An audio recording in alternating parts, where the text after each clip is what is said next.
Nshuti bakunzi ba MK Hero Show, uyu munsi tugiye kureba utuntu tw'ubwenge hano kuri MK Hero Show.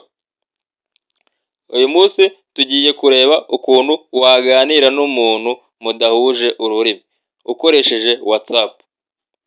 Noneho wowe ukurikire akantu ku kandi kugira ngo nawe ubashe kuba wabyikorera. Reka subire inyuma gato kugira ngo nawe tukomeze tugendane urebe uko wabikora bigakunda. Turasubira inyuma tuze hano kuri WhatsApp. Nitwamara kuza hano kuri WhatsApp turahita tuza hano kuri message. Nitwaza hano kuri message turahita tuza hano ibumoso, hano hatangira hano duhite dukirikaho. Nitwamara gukirikaho turahita tuza hano kuri transaction translator. Ni translator.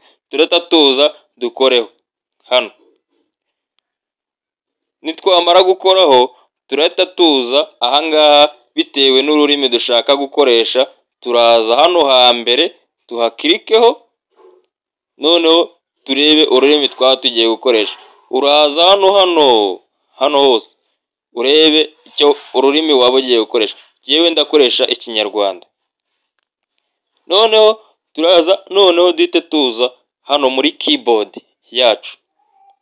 Noneho turebe uko wakwandikirana n'umuntu utazi ururimi rwe kandi unuze ururimi rwiwe rukajya rwose rwanditse neza cyane kandi mukumvikana.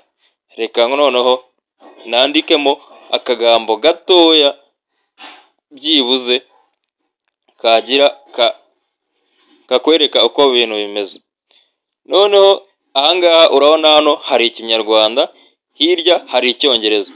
Ni ukuvuga ngo hano gutya ushyiramo ururimi rwa wa muntu uzi neza ko azi. Noneho ukabyandika. Urabona ko hano hejuru hari keyboard yacu isanzwe, hasi naho hari keyboard tugiye kuba twakoresha. Noneho turahita tuza twandikemo akagambo gatoya. Reka twandikemo hano urugero, hano kwiga.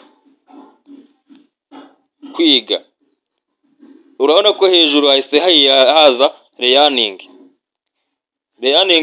Uri kubona ko ni ibintu byumvikana. Ubwo none ukuvuga ngo iyo ushaka kohereza uhita wohereza hano ugahita ukora ahangaha. Noneho bigahita bigenda neza cyane. Noneho ubwo urabona ko ni utuntu tw'ubwenge hano kuri MK Hero Show tuba tubagezaho.